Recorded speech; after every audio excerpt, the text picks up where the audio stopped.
Hello everyone, and welcome Knicks Avenue. I'm so grateful you're here.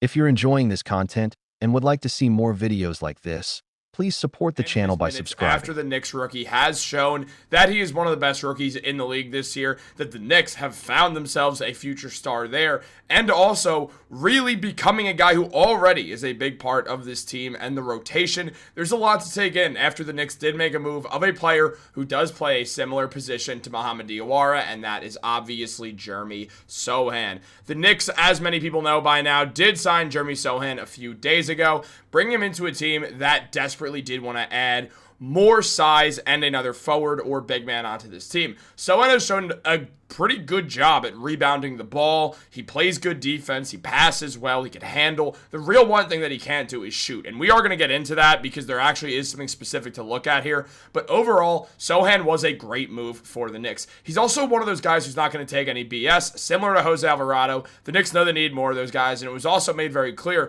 that one of the reasons why the front office did want to do this is because of the fact that the Knicks now see them as a team with 15 guys who they trust to be playable on the floor. Now, Sochan was one of the last guys that Greg Popovich ever picked, and it proved to be a great move by Pops, but it didn't overall work out in San Antonio for the long haul. Sochan averaged 11 points, 5 rebounds, and 2.5 assists in the 56 games he played as a rookie. He felt like the golden boy for San Antonio for a very short amount of time. Obviously, we know what happened soon after with Victor Wembanyama, but overall, Sochan did show something there. Again, the shooting was the big concern, but he played good defense, he rebounded well, he dribbled, he in fact played point guard sometimes. There was a lot to like about Jeremy Sochan, and there still absolutely is. On the year, Sochan is having a fine season, but he wasn't playing a lot of minutes, and it was clear that he was falling out of favor in San Antonio. Putting up 4.1 points, 2.6 rebounds, 1 assist, and shooting 47.5% from the field, the numbers don't jump off the page. He was also only playing 13 minutes per game in the 28 games he appeared in, so it's not like he had a ton of time to go out there and really start showing up and showing out. But overall, he wanted to be off of San Antonio. San Antonio wanted him gone. Here we are. So, obviously now, with Sochan on the team going forwards, the Knicks do need to decide where they're going to play him and what they want to do with him. There's been a lot of talk surrounding how they're going to kind of navigate this because they want to give Sochan actual minutes, which does make sense, especially because people are not talking about that Sochan actually is a quite useful player. I mean, just here, seeing David Chabot mention that his defensive versatility score is a ridiculous 94.3, which is in the 97th percentile of the NBA, and his matchup profile is almost even across the 2 through the 5. Generating 4 deflections per game, which is in the 71st percentile, but he is not a rim protector, which is obviously one of the big things here. A lot of fans did want to see the Knicks go out there and bring in a rim protector. That was something that was talked about a lot. Bring in another big. Mitchell Robinson gets injured a lot. Karl Anthony Towns doesn't play defense, and Ariel Hukporti really isn't there right now, and maybe he never will be. Also, maybe he does get there eventually, but right now, Hukporti has not shown that he's someone who's super viable in the playoffs. Now, never say never to the Knicks making another move. They can always buy out Jordan Clarkson if Clarkson asks for a buyout, and they can target a center, which they would absolutely do if they were to buy Clarkson out. I also don't expect Clarkson to get bought out. I do think he'll stick around in New York, and I think the Knicks are done making moves for the most part. Now, at the same time, we could always see something happen. I just don't really expect it, if I'm being honest right now. So that's going to be something that we kind of do have to look at and understand. But overall, Chabot was right about just Sochan in general being a good player. And I mean, nobody can read that, including me, but right here, as mentioned, on offense, Sochan ranks in the 84th percentile in potential assists. He's also great on the offensive glass, averaging 1.8 rebounds per game on offense, which is in the 88th percentile. Shout out Mitchell Robinson, who's averaging like 5. The efficiency sits around 56.8 true shooting. It's been pretty average, but in regards to shot diet, he's completely cut out the mid-range at this point in his career and lives at the rim with a 41.7% rim frequency, which is in the 79th percentile. His creation load is low at 45th, and he's shown that he finishes well in the non-restricted paint too,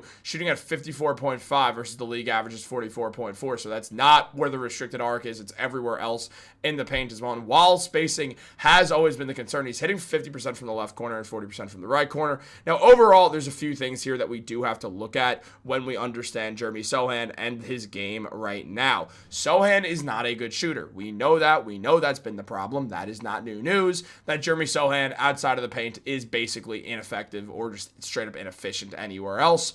Above the break three-point shooting at 12.5% is absolutely brutal, and it's something he's going to have to work on. The 22-year-old is good in every other area of basketball, but the lack of a jump shot has kept him off the court, and we see that happen with guys, for instance, Ben Simmons. So, once that happens, you become a lot less valuable in playoff basketball. It's tough to play you, especially if there's any other non-shooters on the court, which means Sochan and Mitchell Robinson will probably play around 0 minutes per game together in the playoffs. I don't expect Sochan to be I can't wait to see it, guys. How do you feel about this move? Let me know in the comments down below. Like this video, subscribe, turn on post notifications. Have a great day, guys. The New York Knicks might be about to pull off something that could completely shift the trajectory of their season. And honestly, if you're sleeping on this possibility right now, you're missing out on what could become one of the most strategic moves this franchise has made in recent months. Welcome to Knicks Avenue.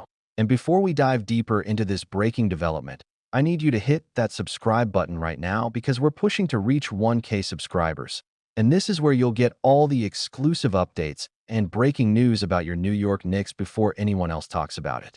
The front office just got handed a golden opportunity on a silver platter, and the timing couldn't be more perfect for what they've been trying to accomplish all season long.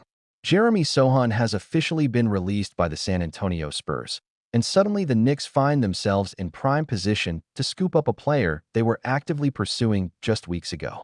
Michael Scotto and Shams Charania confirmed that the Spurs and Sochan mutually agreed to part ways, making the 2023 All-Rookie team member a free agent who's now weighing offers from multiple interested franchises. Here's where it gets interesting. The Knicks and Suns were already in trade discussions for Sochan before the deadline even hit, as reported by Hoops Hype, and both teams conveniently have open roster spots waiting to be filled. This isn't some random connection that just appeared out of nowhere. New York actually offered Jericho Sims and Ariel Hukporti in a package deal for Sochan, but San Antonio refused because they didn't want to absorb the extra year on Hukporti's contract. That was before the Knicks managed to convince Hukporti to opt out of his second year, eventually moving him to Chicago where he's actually been performing well, and honestly, nothing but respect for what he's been doing with the Bulls.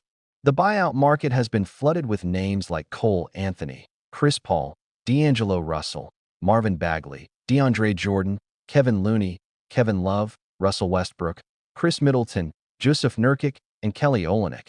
But most of these guys don't fit what the Knicks actually need right now.